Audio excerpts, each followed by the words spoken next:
हनुमान जी में जो इतनी शक्ति थी, वो तो बेहद के बच्चे जानते ही हैं कि बेहद के ज्ञानी होंगे तो उसमें पवन पुत्र हनुमान, रुद्र का 11वां अवतार, और हमने बोला कि बेहद के 108 में से नंबर 1 जो आत्मा है, बेहद की 108 की नंबर 1 आत्मा ने अपना थोड़ा पावर उसमें हनुमान जी में डाला था। तो वो सूर्य को बताते भक्ति मार्ग में कि सूर्य को भी निगल गए थे।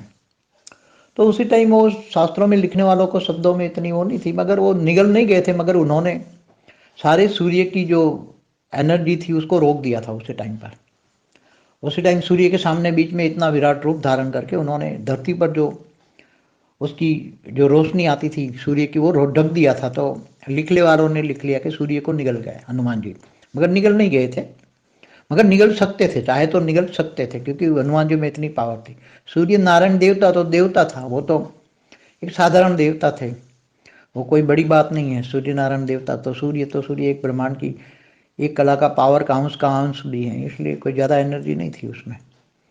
इसलिए भक्ति मार्ग में जो भी बात है कहीं, एक संत ऋषि थे, वो सारे सागर को हप कर गए, पी गए असुरों को बाहर निकालने के लिए, क्योंकि असुर सागर में छुप गए थे।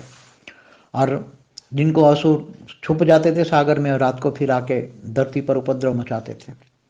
तो एक ऋषि सारे सागर को ही हप कर गए और असुरों को बाहर निकाला और फिर उसका असुरों का कत्लेआम किया। तो ये सब जो शास्त्रों में बातें हैं, तो उन्होंने सागर के पानी को वायु तत्व में रूपांतर किया, और वायु तत्व को भी उन्होंने परम वायु के कण में रूपांतर किया, और एक कण वो अपने मुंह में डाल दिया, मतलब अपने अंदर समा लिया।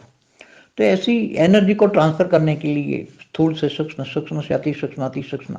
एक एक परमाणु में से सब कुछ सारा सागर बन सकता है। एक परमाणु कण हो, पावर हो, उसमें से सारा सागर का पानी जल, तो उन्होंने सारे सागर के जल को एक परमाणु में